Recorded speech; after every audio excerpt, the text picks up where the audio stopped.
ayni daqiqalarda navbatni hurmatli san'atkorlarga berish maqsadidaman.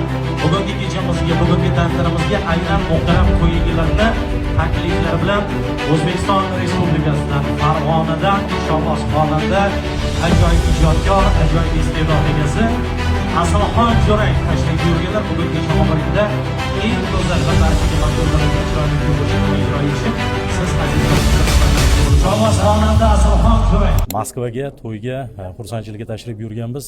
Bugun muhtaram to'y egalari, hurmatli Abdusattorjon akam shaxsan o'zlari mana yonimdalar.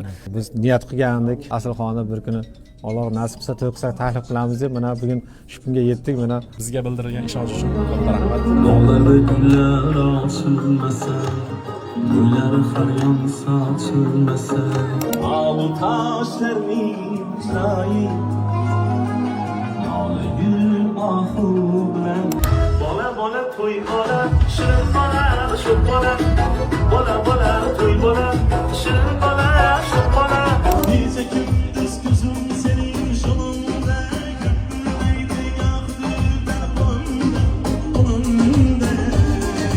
Ahuralay, ko'zim quralay, alirasa beraman dodingda. Ahuralay, ko'zim quralay, qo'ramiz hali ahvolingda. Oynasin, oynasin, xudolar oynasin,